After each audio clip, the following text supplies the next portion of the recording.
Ce concept m'a été demandé des milliers et des milliers de fois sur Instagram.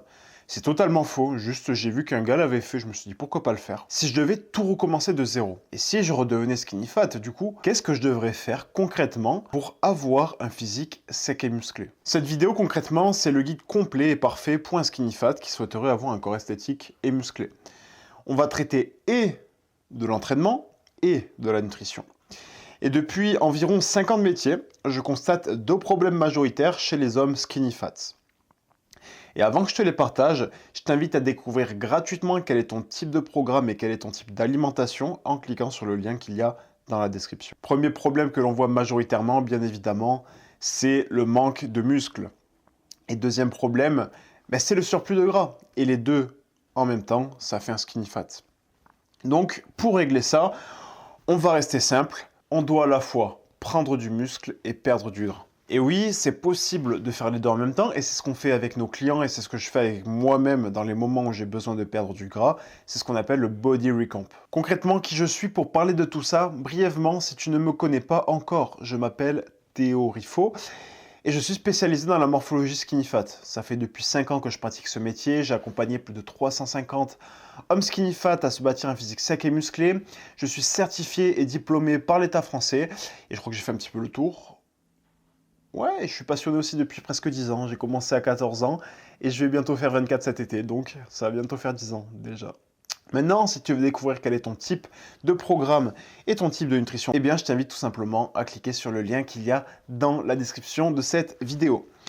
Première chose que je ferai, c'est trouver l'organisation nécessaire à mes séances. Je préfère faire très amplement 3 séances de musculation où je suis sûr de pouvoir les faire toutes les semaines, plutôt que de m'en fixer 4, 5, 6, mais je ne sais pas si je vais pouvoir les assurer toutes les semaines. En fonction de mon emploi du temps, et surtout si j'ai un emploi du temps chargé, je vais m'assurer de m'affixer le nombre d'entraînements que je suis capable de faire chaque semaine, et non pas 80% du temps.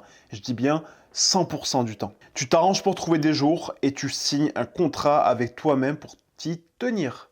Généralement, le dimanche, on ne travaille pas. Dimanche, on s'entraîne. Si on n'a pas le temps, évidemment, il y aura toujours des solutions. Mercredi soir, on peut s'entraîner. Mardi, lundi, jeudi, vendredi, le soir ou le matin, on trouve toujours un moyen de s'entraîner suffisamment pour 95% des gens. Arrête de te trouver des excuses, s'il te plaît. Je sais que tu as le temps. On est en France. Il y a des restrictions sur les temps de travail. Tu as le temps. Il y a différents formats que tu peux choisir et tu peux même les mélanger ensemble. Il y a le split, le push-pull legs, le half body, le full body et le split, je ne sais pas si je l'ai dit, bref. Et tu peux vraiment agencer ton programme comme tu le souhaites. Tu n'es pas obligé de rentrer dans l'une de ces cases. Ça, c'est une erreur que je constate souvent quand j'échange avec mes abonnés sur Instagram. C'est quand je leur demande leur programme, ils me disent « Ouais, moi, je fais un split. Un split, c'est un programme. Ouais, moi, je fais un PPL. C'est pas un programme non plus. Un half body n'est pas un programme. Un full body n'est pas un programme. Ce n'est qu'un agencement de séances. C'est qu'une organisation différente de séances. Mais rien ne t'empêche, par exemple, de faire un PPL hybride avec upper-lower. Donc, upper-lower, c'est un half body, concrètement. Par exemple, PPL repos, upper-lower repos. Là, tu as un agencement qui est hybride. Je dis pas que c'est la meilleure façon de faire, mais aussi, il y a aussi une optimisation en fonction des muscles que tu souhaites prioriser. Je ne vais pas rentrer dans les détails, mais admettons que tu aies envie de développer majoritairement tes pecs, ton dos et tes quadriceps, sachant que tu dois mettre tes muscles que tu veux développer en priorité dans tes séances. Eh bien, le PPL, ce qui est intéressant, c'est que pendant ta séance push, tu vas pouvoir mettre les pectoraux en début de séance.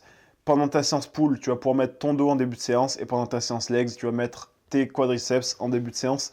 Et donc, tu te retrouves avec un programme qui est parfait pour combler tes retards et ou tes points faibles.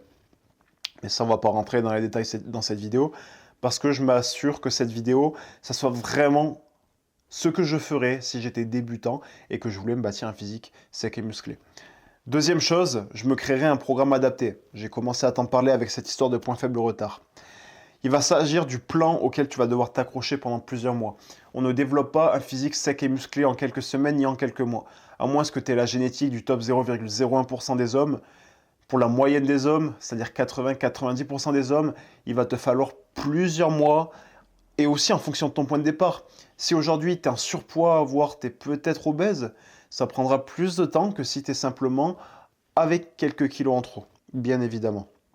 Et une fois que ton programme il est créé, eh bien on évite les modifications, on évite les optimisations parce que, admettons, exemple, tel influenceur t'a dit que cet exercice est incroyable pour développer ton dos. Là, tu te sens coupable parce que tu as l'impression que tu vas progresser moins vite si tu ne fais pas cet exercice. Conclusion, tu te dis, ok, cet exercice, je le veux dans mon programme. Et tu commences à chambouler ton programme, à revoir les exercices que tu as et à casser tes cycles de progression et à casser les adaptations nerveuses que tu avais fait sur des exercices. La musculation, sur ce point-là, pour la progression, c'est de la surcharge progressive. On veut augmenter progressivement la tension mécanique que l'on met et que l'on applique plutôt sur un muscle. Pour ça, ça va demander de faire cet exercice et surtout de le répéter. La répétition, c'est la clé. Répéter le même exercice pendant des mois. Si tu commences à introduire un nouvel exercice dans ton programme, tu vas te rendre compte que tu ne vas pas pouvoir être aussi productif que sur n'importe quel autre exercice. Et c'est valable pour tout le monde. Il n'y a pas de génétique exceptionnelle là-dessus. Et surtout, quand tu introduis des exercices comme ça, tu vas te rendre compte après 2-3 mois que finalement il n'est pas si ouf que ça. Et en fait, tu auras perdu 2-3 mois parce que tu vas vouloir le changer et ou l'enlever. Donc, on évite les modifs, on fait un programme carré et on progresse à fond dessus. Et c'est pour ça que je conseille toujours d'avoir un coach. Et c'est pour ça que d'ailleurs, j'ai démarré le bodybuilding et que j'ai démarré avec un coach malgré le fait que je sois coach. Déjà, c'est pour éviter toute modification émotionnelle telle que « Ah, peut-être que je devrais… » Alors qu'en fait, je ne l'aurais jamais fait avec un client. Parce qu'avec un client, je suis très bon, mais avec moi-même, comme n'importe quel humain, il y a une part d'émotionnel, donc je suis beaucoup moins bon. Bref, on fait appel à un professionnel qui crée son programme et à partir de là, on colle au plan. Il faut choisir des exercices pour chaque muscle, on en a parlé bien évidemment, choisir une technique pour chaque exercice comme j'en parle sur Instagram et choisir un volume d'entraînement par muscle. J'ai commencé à t'en parler du volume d'entraînement, mais tu dois te fixer un volume hebdomadaire par muscle. C'est la façon la plus simple de le mesurer. Il y a des spécificités comme dans tout, mais je vais essayer d'être le plus efficace possible. Pour les muscles que tu souhaites développer en priorité, c'est là où tu auras le plus haut volume, donc le plus haut nombre de séries. Et à l'inverse, les muscles que tu souhaites le moins développer, c'est là où tu auras le moins de volume. Maintenant, si tu commences la musculation et que tu recommences de zéro, je t'invite à avoir un volume entre guillemets normal, un volume équilibré entre tes différents groupes musculaires. À moins que vraiment tu partes avec un gros point fort génétique sur tel ou tel muscle. Je pense par exemple à un pote qui a commencé la musculation avec des pectoraux énormes. C'est toujours intéressant d'économiser ce volume qu'il pourrait mettre sur des points qu'il souhaite développer en priorité. La création d'un programme efficient, c'est extrêmement dur à simplifier. Je viens de te l'expliquer, il y a tellement de choses où je te dis « Ouais, ça dépend, ça dépend. » En fait, c'est les deux mots qui te cassent les couilles que tu n'as pas envie d'entendre quand tu me poses une question. Et pourtant, un bon coach, il te dira « Jamais fais ci, fais ça. » Si tu accompagnes de façon personnalisée, bien évidemment que si, mais un coach qui te donne des conseils sur Instagram, il te dira jamais fais ça, fais ça. Parce que être dogmatique, c'est la pire façon d'être un bon coach. C'est pour ça qu'aujourd'hui, je t'ai fait une vidéo où je t'offre un programme complet. C'est la vidéo où il y a exactement cette miniature et qui dure 19,45. Je pense que je vais oublier de te mettre le petit i en haut à droite. Je ne sais pas si ça sera ici ou ici. Mais cette vidéo, c'est une bombe de valeur où je t'explique exactement comment tu peux build un programme. Je rentre dans les détails sur les techniques, sur le volume d'entraînement, sur les fourchettes de répétition, les temps de repos à adopter, les tempos, les charges. Et je te donne même un programme d'entraînement que tu vas bien évidemment devoir adopter. Adapter, pardon. Adopter, tu peux. Adapter, tu dois. Donc, je t'invite à aller le voir sur ma vidéo YouTube. Je ne sais plus comment elle s'appelle, mais c'est une bombe de valeur, littéralement. Troisième chose, il va falloir que tu traques tes performances. Peu importe comment tu le traques, si c'est avec un carnet d'entraînement, si c'est avec un Google Sheet, si c'est avec une application, un logbook, peu importe, tu dois traquer tes performances. C'est ce qui va te permettre d'appliquer la surcharge progressive.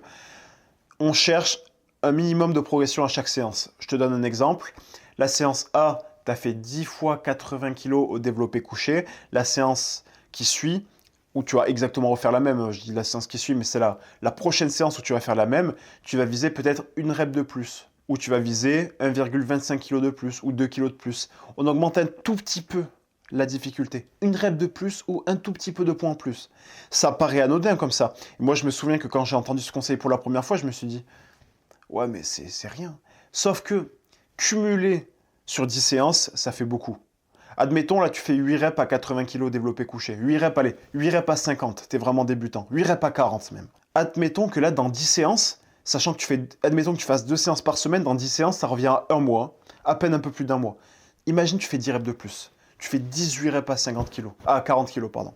C'est colossal. T'es passé de 8 à 18 reps. Admettons, pareil, tu augmentes de 1 kg de séance en séance. Ça veut dire qu'en seulement un mois, tu auras pris 10 kg sur ta barre. C'est colossal. Alors bien évidemment, c'est pas soit on augmente le poids, soit on augmente les répétitions. Enfin, c'est pas on augmente soit que le poids, soit que les répétitions. On peut augmenter les deux. Et c'est là où c'est intéressant de se fixer une fourchette de répétition. Si tu te fixes une fourchette de 8 à 12, admettons, sur du développé couché, si tu fais 8 reps à 80, tu vas aller chercher 9 reps à 80, puis 10 reps à 80, puis 11 reps à 80, puis 12 reps à 80.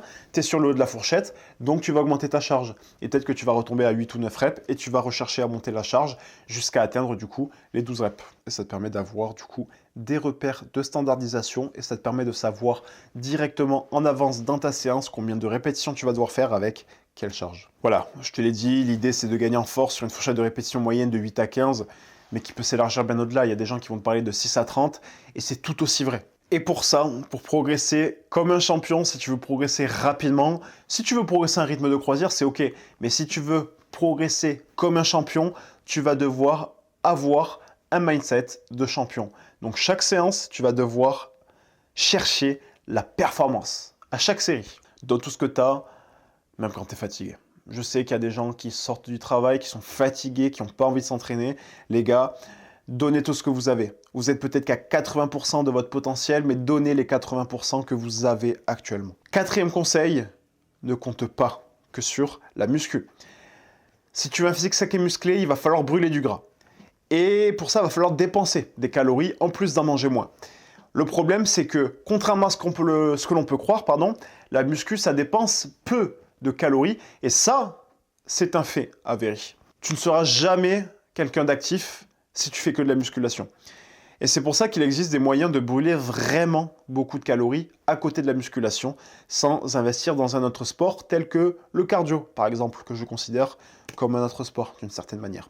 Par exemple, la marche. Je pense que tu as déjà vu des tas de vidéos qui promeuvent la marche, et c'est pour une bonne raison. Je fais de la marche depuis 2019, donc 6 ans que je fais de la marche. J'ai jamais eu un aussi bon physique. Je t'ai dit, j'ai presque 10 ans d'XP. Depuis que je fais de la marche, j'ai jamais eu un aussi bon physique. Et d'ailleurs, pendant 6 ans, il y a 6 ans, j'ai commencé la marche avec 10 000 pas. Il y a 2-3 ans, j'ai augmenté mon nombre de pas à 15 000 puis à 20 000. Je te jure, c'est trop bien. Tu dois être actif. Moi, ce que je conseille à mes clients en général, c'est 1 heure de marche par jour. Au début, ils râlent, et bizarrement, avec le temps, ils aiment tous ça. C'est-à-dire que là, tu peux aller te balader tranquillement dehors, sur ton téléphone, tu peux regarder des séries, des vidéos YouTube pendant ton heure de marche, et je t'assure que ça passe super vite. Tu mets ton casque, tu peux écouter des podcasts, tu peux écouter mes podcasts, encore mieux, tu peux écouter de la musique. Franchement, tu as 1 milliard de façons de faire passer cette heure de marche. Et 1 heure de marche, ça peut brûler 250 à 350 calories en fonction de ton poids de corps, comme une bonne séance de muscu en fait, littéralement. Et 1 heure de marche, c'est super simple à faire. Parce qu'en fait, il ne s'agit pas d'aller se balader 1 heure en plus de ces séances. Il s'agit d'1 heure répartie tout au long de la journée. Quand on dit 1 heure de marche, c'est pas faire une promenade d'1 heure. Le matin, admettons que ta voiture elle soit garée à 5 minutes de chez toi, 5 minutes aller, puis le soir, du coup 5 minutes retour, tu viens de taper 10 minutes de marche. Pendant ta séance de musculation, si tu marches pendant tes temps de repos, genre tu tournes un peu autour des machines, ou si tu t'entraînes chez toi, voilà, tu marches pendant tes temps de repos, admettons que tu as au total cumulé dans ta séance 30 minutes de repos, tu as fait 30 minutes de marche. Et en fait, le soir, à la fin, il te reste genre pas grand-chose à marcher, tu vois, peut-être 10, 15, 20 minutes. Mais il me semble que je t'ai mis un exemple, regarde. Admettons que tu as 10 minutes à pied pour aller au taf, tu y vas à pied. Tu as fait 10 minutes de marche. Le soir, le retour, tu fais 10 minutes. Pendant tes temps de repos, tu vois, je le remets là, tu as 25 minutes. J'ai dit 30, ici j'ai mis 25, peu importe. Entre midi et 14h, ben, tu te dis, vas-y, il me reste un quart d'heure de marche à faire, je vais aller me dégourdir les jambes entre midi et 2. 15 minutes de marche. Et voilà. On est à 1 heure de marche sans balade. Allez, avec une petite balade de 15 minutes entre midi et 2 pour aller chercher un truc dans la voiture qui t'est garé à 5-10 minutes, tu vois. 1 heure de marche. C'est ultra rapide. Et en fait, avec ça, on pourrait rajouter sortir le chien, petite balade le soir, du tapis de marche avant et ou après la séance, genre 10-15 minutes, ça monte super vite. Tu peux te retrouver facilement avec 2 heures de marche dans la journée. Et je t'assure que 1 heure, déjà, si tu fais ça, t'es une machine. Alors 2 heures de marche, franchement, tu vas te retrouver avec un physique incroyable. Mais déjà 1 heure de marche, fixe-toi ça, commence progressivement pour t'habituer et développer des bonnes habitudes. Tu vas voir que tu vas pas le regretter. 5e conseil, la répétition, c'est la clé. C'est drôle parce que c'est ce que je t'ai dit tout à l'heure. Je me souviens plus trop de ce qu'il y a dans le diapo parce que je l'ai fait pendant que j'étais en Asie, donc il y a 1 mois presque. J'ai pris un peu de retard. Et c'est drôle parce que la répétition est la clé. C'est exactement ce que je t'ai dit, genre il y a 5 minutes dans la vidéo, 5-10 minutes. Tu dois comprendre que les résultats musculaires ne tomberont pas en 2 semaines. Très drôle, c'est ce que je t'ai dit au tout début de la vidéo. Si le taf est parfaitement réalisé, quand on dit le taf, c'est les actions nécessaires pour atteindre un physique que tu kiffes, eh bien en fait, on peut avoir des résultats visibles à partir d'1 mois et remarquables à partir de 2-3 mois. La répétition permet la maîtrise et la maîtrise permet le physique et affiche le physique. Tu vois, ce genre de physique, c'est ce qui se passe avec la répétition. 6e conseil, les calories. On a fini avec la partie entraînement. En plus de ça, je t'ai donné le lien vers une vidéo full valeur. Maintenant, on va passer à l'alimentation. Les calories, c'est le pilier fondamental de ta diète. S'il y a un truc en priorité que tu dois calculer dans ta journée, c'est tes calories. Parce que si tu manges plus de calories que ce que tu dépenses, tu prends du gras. Si tu manges moins de calories que ce que tu dépenses, tu perds du gras. Et évidemment, si c'est équilibré, tu maintiens. Il faut donc connaître son besoin calorique journalier pour pouvoir adapter du coup le nombre de calories en fonction de ce besoin. Parce que je le rappelle, si tu manges moins que ce besoin, tu perds. Si tu manges plus que ce besoin, tu prends. Pour calculer ton métabolisme, je t'ai affiché la formule à l'écran. Je ne vais pas te la relire. L'idée, c'est de faire PDC, je précise, parce que c'est vrai que c'est peut-être pas clair, c'est poids du corps. Si tu es un homme et que tu pèses 100 kg, tu fais 100 fois 22, ça fait 2200. Si tu es une femme et que tu pèses 50 kg, 50 fois 20, ça fait 1000. On est sur le métabolisme. Attention, c'est pas fini. Et à partir de là, tu vas multiplier ce chiffre par ton coefficient. Donc le coefficient, c'est 1,2, 1,4, 1,7, 2. C'est un tableau que j'ai trouvé sur Internet, voilà, très simple. Si tu es quelqu'un de sédentaire, très peu ou pas d'exercice, exemple, travail de bureau, tu es sur 1,4. Si tu es dans cette case-là, tu es sur 1,7. Et si tu es très actif, travail physique, de l'exercice 3-4 fois par semaine, etc., tu es plutôt sur un 2. Ce coefficient, c'est vraiment pour t'aider, ça te donne un chiffre théorique, mais c'est pas quelque chose d'ultra précis. Il y a des formules qui sont bien plus précises, je t'en ai partagé des plus précises sur mes vidéos YouTube, mais là, c'est vraiment pour aller au plus simple. Et de toute façon, si tu es censé être en déficit calorique, donc que tu es censé perdre du poids mais que tu n'en perds pas, c'est probablement que tu as surestimé un peu ton besoin calorique. Il te suffit de le baisser et donc par conséquent de baisser un petit peu le nombre de calories que tu consommes. Tu peux essayer de te fixer entre moins 500 grammes à moins 1 kg par semaine. C'est une très bonne base. En fonction bien sûr de ton poids de départ, si tu fais 50 kg, ne te fixe pas 1 kg de moins. Par contre, si tu fais 100 kg, 1 kg de moins, c'est tout à fait cohérent. Moins 1% en fait par semaine, c'est plutôt une bonne base. Du coup, on détermine son apport calorique par rapport à ça. Bon, je t'ai déjà donné un indice par rapport au 1% de masse corporelle en moins chaque semaine. En tant que skinny fat, parce que du coup, si tu es ici, c'est sûrement que tu es skinny fat, on veut perdre du gras. Donc, on doit créer ce qu'on appelle un déficit calorique, c'est-à-dire manger moins de calories que son besoin calorique. J'ai déjà partagé des formules précises et complexes, je te l'ai dit, mais voici une bien plus simple. Ton apport calorique que tu vas voir chaque jour, tu vas prendre ton besoin, du coup qu'on a calculé avant, qui était le métabolisme fois le coefficient d'activité, et tu vas enlever moins 20%. Admettons que tu sois tombé sur 3000 calories de besoin calorique. Pour être en déficit calorique, tu vas enlever 20% de 3000, ce qui fait 600, donc 3000 moins 600, on est sur 2400. Si tu es vraiment nul en maths, prends une calculatrice, c'est très facile à faire. Et en traquant ton poids, tu t'assures d'en perdre. Sinon, tu ajustes de plus ou moins 5%, comme je te disais. C'est logique, si tu perds plus de poids, tu baisses un peu les calories. Si tu perds trop rapidement du poids, tu montes très légèrement les calories. Et pas besoin de baisser de 300 de plus ou de réaugmenter 300 de plus. Juste 100, 150, 200, ça suffit très largement pour avoir des différences. 8e conseil, on répartit correctement ces macronutriments. C'est le 2e fondamental après les calories. Protéines, glucides, lipides, tout ça, c'est de ça que proviennent tes calories finalement. Les protéines, on est à 2 grammes par kilo de poids de corps par jour. C'est-à-dire que si tu fais 80 kg, tu dois manger 160 grammes de protéines par jour. Pour les lipides, allez, on va dire 0,5, 0,7 à 1,5 g de lipides par kilo par jour. Et les glucides, le reste, bien évidemment. Pour pas te prendre la tête avec tous ces calculs, traque tes besoins avec une appli comme Macros ou MyFitnessPal. Il y a aussi Yazio, bref, il y en a pas mal. On s'en fout, on veut juste un tracker. Pendant quelques jours et tu n'auras plus à faire de calcul en fait, tu ne te prends plus la tête. 9e conseil, répartis intelligemment tes macros dans la journée. Ok, tu sais que tu dois manger 160 g de protéines. Ok, tu sais que tu dois manger à peu près, admettons, 70 g de lipides. Ok, admettons, tu dois manger 250-300 g de glucides. Maintenant, l'idée, ça va être de répartir ces calories.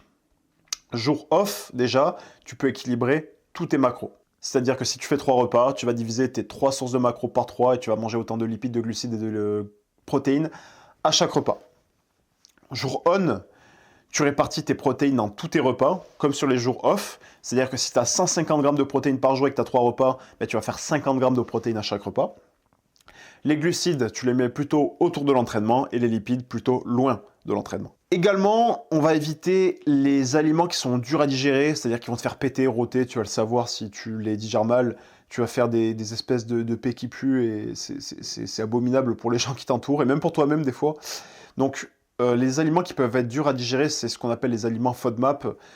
Donc ça peut être les produits laitiers, les produits lipidiques et fibreux comme les fruits, les légumes, certains fruits, certains légumes, certaines légumineuses, certains oléagineux. Et tu les évites autour de l'entraînement pour être sûr d'être tranquille niveau digestion pendant l'entraînement. Je te conseille même de les éviter en dehors de l'entraînement parce que si ton corps le digère mal, c'est qu'il y a quand même une raison. Mais non, c'est pas parce que tu digères mal un aliment que tu dois absolument l'éviter. Il existe des process pour améliorer la digestion de différents aliments. Et ton corps, quoi qu'il arrive, va sécréter de plus en plus d'enzymes pour un aliment spécifique au fur et à mesure que tu le manges. En fait, si tu commences par une faible dose de cet aliment et que tu augmentes progressivement la quantité de cet aliment, ton corps finira par s'adapter. Maintenant, est-ce que c'est une stratégie ou pas? Moi, perso, te prends pas la tête, mange des aliments que tu digères. 10e conseil, trouve un équilibre dans ta vie. Et c'est drôle parce que finalement, ça rejoint pas mal le premier conseil. Les repas sociaux, les repas familiaux ou encore les repas pro peuvent parasiter ton plan alimentaire initial parce que tu vas plus être dans tes calories, tu vas plus être dans tes macros. Mais ne panique pas. En ayant utilisé MyFitnessPal ou Macros pendant des semaines, en fait, tu sauras estimer intelligemment ce que tu vas manger et ainsi le faire rentrer dans tes calories. Quand tu vas voir ta pizza arriver, admettons que tu es à la pizzeria, tu sauras à peu près combien de calories elle vaut, donc tu vas pouvoir la rentrer dans MyFitnessPal, donc tu vas pouvoir adapter le reste de ta journée ou tu auras adapté le reste de ta journée par rapport à ça. Et souviens-toi, profite de la vie, kiffe la vie. T'es pas un bodybuilder, t'es pas dans une phase de préparation, kiffe la vie, tu vois. Fais pas n'importe quoi, mais kiffe la vie en même temps. C'est un équilibre, c'est un curseur où il faut trouver le juste milieu. Et à partir du moment où tu as trouvé ce juste équilibre, la vie, elle devient game changer. Et il y a une phrase que j'aime et que j'adore dire, j'ai même envie de dire, c'est vraiment un mantra qui me suit, c'est que le sport, donc la musculation, doit être au service de ma vie et non pas la vie qui doit être au service de la musculation. Et c'est souvent le problème dans lequel beaucoup de gens tombent, c'est qu'ils mettent toute leur vie au service de la musculation et au final, ils en perdent le goût de la vie qui en devient amer. Maintenant, si tu veux découvrir... Oh non, j'ai mis le lien en bio, je suis trop con.